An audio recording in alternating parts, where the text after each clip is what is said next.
Hello friends, welcome to trader bucks channel. అందరికీ good afternoon. So ఈరోజు మన trade వెనకాల లాజిక్ ఏముందో తెలుసుకుందాం. సో అందరు రెడీగా ఉన్నారని నేను అనుకుంటున్నాను. ఒక 10 నిమిషాలు మీ టైంని, మీ విలువైన సమయాన్ని కేటాయించినట్లయితే మీకు అద్భుతమైన సబ్జెక్ట్ అయితే ఇవ్వబోతున్నాను. ఒకసారి చూడండి. షార్ట్ వీడియో చూడని వాళ్ళు ఉంటే రోజు మనం లెవెల్స్ అయితే ప్రొవైడ్ చేస్తాం మార్కెట్ ఓపెన్ కాకముందు. అది చూసేసి వచ్చి ఈ వీడియో చూస్తే మీకు క్లియర్గా అర్థమవుతుంది. ఈరోజు మార్కెట్లో ఏం జరిగిందో చూద్దాం. నిఫ్టీ బ్యాంకు ఈరోజు చూడండి ఫ్రెండ్స్, క్లియర్గా నేను మీకు ఎక్స్ప్లెయిన్ చేస్తాను.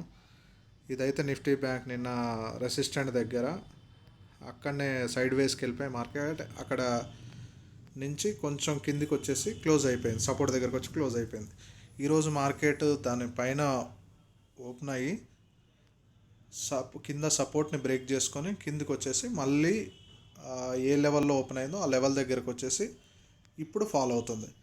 దీని వెనుక రీజన్ ఏంటంటే ఈ ప్యాటర్న్ అనేది ఇక్కడ వరకు కంప్లీట్ అయిపోయింది. చూస్తున్నారు కదా, ఇక్కడ వరకు కంప్లీట్ అయిపోయి మళ్ళీ రీటెస్ట్ చేసి పడిపోయింది అనమాట. ఫస్ట్ క్యాండిలే పెద్ద క్యాండిల్ రావడంతో మార్కెట్ ఫాలో అవుతుందని అందరు అనుకుంటారు. కానీ నేను షార్ట్ వీడియోలో ఎక్స్ప్లెయిన్ చేశాను ఫ్రెండ్స్, వెళ్ళి చూడండి. మనకు బుల్లిష్ ఎంగిల్ఫింగ్ ప్యాటర్న్ ఫాలో అవుతుంది మార్కెట్. ఎక్కడి నుంచి నిన్నటి నుంచి ఫాలో అవుతూ సపోర్ట్ దగ్గరలోకి వచ్చినప్పుడు అక్కడ ఒక చిన్నగా క్యాండిల్ ఫామ్ అయ్యి ఆ క్యాండిల్ని ఒక క్యాండిల్ ఎంగిల్ఫింగ్ చేస్తుంది. చేసినప్పుడు దాని కింద స్టాప్ లాస్ పెట్టేసుకొని పైదాకా టార్గెట్ తీసుకొచ్చని చెప్పాము. సో ఇక్కడ ఎంగిల్ఫింగ్ ప్యాటర్న్ అనేది ఫామ్ అయింది. మీకు నేను ఇది లైవ్ మార్కెట్ చూడండి, live market, running market. So ఇక్కడ ఎంగిల్ఫింగ్ ప్యాటర్న్ ఎక్కడ ఫామ్ అయిందో నేను క్లియర్గా మీకు చూపిస్తాను. చూపిస్తాను మీకు క్లియర్గా. నేను చూడండి, మనం ఇది డ్రా చేసుకుందాం.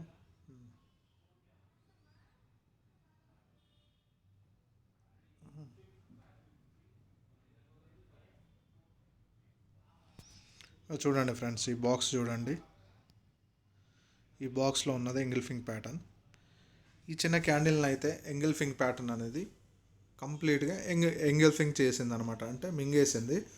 సో దీని కింద స్టాప్ లాస్ పెట్టుకొని పైదాకా టార్గెట్ అయితే తీసుకోవచ్చు, రెసిస్టెంట్ లెవెల్ దాకా. ఏదైతే బ్రేక్ అయ్యి కిందకి వచ్చిందో ఆ లెవెల్.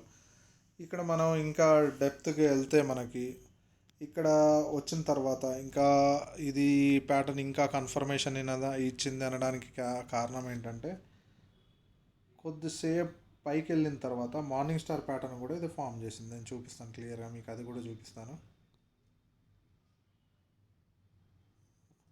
మార్నింగ్ స్టార్ ప్యాటర్న్ ఇది ఇక్కడ చూడండి. మార్నింగ్ స్టార్ ప్యాటర్న్ అయితే ఇక్కడ ఫామ్ అయింది. సో అందుకే ఈ రెసిస్టెంట్ కూడా బ్రేక్ చేసుకుని పైకి వెళ్ళింది. పైన వచ్చేసి friends evening star pattern form అయింది. ఎక్కడ ఫామ్ అయింది? ఎక్కడైతే మార్కెట్ ఓపెన్ అయిందో అక్కడికి వెళ్ళింది. సో అది ఎప్పుడు జనరల్గా అక్కడికి వెళ్ళినప్పుడు సెల్లింగ్ అనేది సహజంగా వస్తుంది. సో అక్కడ మనకి ఏదైనా ప్యాటర్న్ దొరికితే అద్భుతంగా పనిచేస్తుంది అనమాట. సో ఇక్కడ ఈవినింగ్ స్టార్ ప్యాటర్న్ అనేది ఫామ్ అయింది. వాటి గురించి కూడా రానున్న రోజుల్లో మనం క్లియర్ నేర్చుకుందాం. క్యాండిల్ స్టిక్ ప్యాటర్న్ గురించి చూడండి. దీనిపైన మనం స్టాప్ లాస్ పెట్టుకొని టార్గెట్ చూడండి ఏ విధంగా మన సపోర్ట్ లెవెల్ దగ్గరనే తీసుకోవాలి ఫ్రెండ్స్. ఇక కిందికి వస్తే దాన్ని stop loss, trailing stop loss చేసుకుంటూ వెళ్ళి టార్గెట్ మొత్తం తీసేసుకోవచ్చు. సో ఈ విధంగా బ్యాంక్ నిఫ్టీ లాజిక్ అయితే. ఫిన్ నిఫ్టీ చూద్దాం. ఫిన్ నిఫ్టీ వచ్చేసి మనకు అద్భుతంగా పనిచేస్తుంది ఫ్రెండ్స్. చూడండి, ఫిన్ నిఫ్టీ కూడా సేమ్ ఫ్రెండ్స్. ఒక పెద్ద క్యాండిల్ అయితే ఇక్కడ సపోర్ట్ దగ్గర అయితే సస్టైన్ అయింది. చూపిస్తాను మీకు ఈ బాక్స్. దీని బాక్స్ అంటే ఇక్కడికి వచ్చేసి సైడ్ వేస్కి వెళ్ళిపోయింది మార్కెట్. ఇది పైకి బ్రేక్ అయ్యి పైకి వెళ్తే పైకి తీసుకోవచ్చు, కిందికి బ్రేక్ అయ్యి కిందికి వెళ్తే కిందికి తీసుకోవచ్చు. చూడండి ఫ్రెండ్స్, అద్భుతంగా ఇక్కడ మనకైతే కనపడుతున్నాయి. ఇది ఇక్కడ ట్రేడ్ ఎలా తీసుకోవాలి అంటే, ఇక్కడ ఒక హ్యామర్ టైప్ క్యాండిల్ అయితే ఫామ్ అయింది. చూడండి, హ్యామర్ టైప్ క్యాండిల్ అంటుంది దీన్ని. ఇక్కడ హ్యామర్ టైప్ క్యాండిల్ ఫామ్ అయింది. ఈ క్యాండిల్ బ్రేక్అవుట్లో ట్రేడ్ తీసుకోవచ్చు. ఇక్కడ ఫామ్ అయింది చూడండి, మీకు అర్థమవుతుందని నేను అనుకుంటున్నాను క్లియర్గా. సో ఇక్కడ హ్యామర్ ఫామ్ అయింది.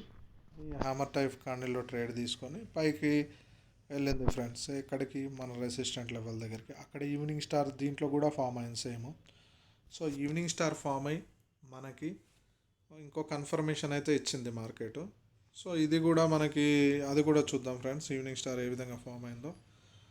ఇక్కడ చూడండి ఈవినింగ్ స్టార్ ప్యాటర్న్, దీనిపైన స్టాప్ లాస్ పెట్టేసుకొని అంటే రిస్క్ రివార్డ్ రేషియో అనేది బెస్ట్గా అయితే ఈ వీడియోలు రావడం జరుగుతుంది. అంటే ఈ విధంగా ఫామ్ అయినప్పుడు అంటే ఫాలో అవుతుంది కదా మార్కెట్, సడన్లీ రివర్సల్ క్యాండిల్స్ ఏమైనా కనపడితే మనము ట్రేడ్ కళ్ళు మూసుకొని తీసేసుకోవచ్చు ఫ్రెండ్స్. సో క్యాండిల్ స్టిక్ ప్యాటర్న్స్కున్న పవర్ ఇది. సో ఇప్పుడైతే సపోర్ట్ దగ్గర ఉంది, మార్కెట్ రన్అప్ అవుతుంది. అదేవిధంగా నిఫ్టీ కూడా చూద్దాం. నిఫ్టీ కూడా ఎగ్జాక్ట్ అదేవిధంగా చూడండి, మనం పొద్దున రిలీజ్ చేసిన టైపే నిఫ్టీ అయితే పెద్ద క్యాండిల్ సేమ్ అదే సపోర్ట్ని బ్రేక్ చేసుకొని కిందికి వచ్చేసి మనకి ఇప్పుడు వచ్చేసి నెక్స్ట్ సపోర్ట్ లెవెల్ దగ్గర ఆగిందనమాట నిఫ్టీ. సో ఇది కూడా అంతే ఫ్రెండ్స్, నిఫ్టీ కంప్లీట్గా అయితే బేరిష్ మోడ్లోనే ఉంది. సో ఇది మీరు చూడొచ్చు, ఈ బేరిష్ మోడ్లోనే ఉంది మొత్తం నిఫ్టీ. సో ఇక్కడ చాలాసేపు సస్టైన్ చేసి కిందికి వచ్చిందనమాట. సో ఈ విధంగా అనాలిసిస్ అనేది పనిచేస్తున్నాయి ఫ్రెండ్స్. ఖచ్చితంగా ప్రతిరోజు మనం లాజిక్తోని ట్రేడ్ చేసినట్లయితే మనకు ప్రాఫిట్స్ అయితే వస్తాయి. సో మీరు ఇంకా నన్ను సపోర్ట్ చేయాలి. ఎందుకు సపోర్ట్ చేయాలి అంటే ఫ్రెండ్స్, అంటే ఇకపై మనము చేసే ప్రతి వీడియో కూడా యూనిక్గా ఉండబోతుంది.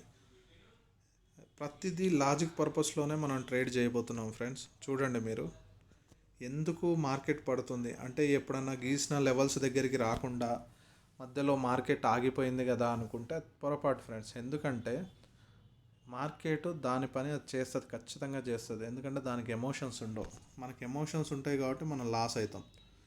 సో ఈ విధంగా మార్కెట్లో ట్రేడ్ చేసి ఎమోషన్ లెస్ ట్రేడింగ్ చేస్తే మనం ప్రతిరోజు ప్రాఫిట్లోనే ఉంటాం. చూడండి ఫ్రెండ్స్, సపోర్ట్ చేయండి ప్లీజ్. ఎందుకంటే చాలా కష్టపడుతున్నాను, మీకు ఏదైనా బెస్ట్ ఇవ్వాలని కాల్స్ కూడా ప్రొవైడ్ చేద్దాం అనుకుంటున్నాను. కానీ నేను సెబీ రిజిస్టర్ అయితే కాదు, ఇది ఓన్లీ ఎడ్యుకేషన్ పర్పస్ మాత్రమే. సో ఏదైనా ట్రేడ్ తీసుకునేటప్పుడు మీ సొంత నాలెడ్జ్ లేదా మీ ఫైనాన్షియల్ అడ్వైజర్తో సలహా తీసుకున్న తర్వాతనే ట్రేడ్ తీసుకోండి. సో మనమైతే ఎడ్యుకేషన్ పర్పస్లోనే ట్రేడ్స్ అయితే చేస్తున్నాము. సో దీన్ని మీరు అందరు గమనించాల్సిందిగా కోరుకుంటున్నాను. ప్లస్ షేర్ చేయండి, సబ్స్క్రైబ్ చేయండి, లైక్ చేయండి friends. Please support me friends. Thank you friends.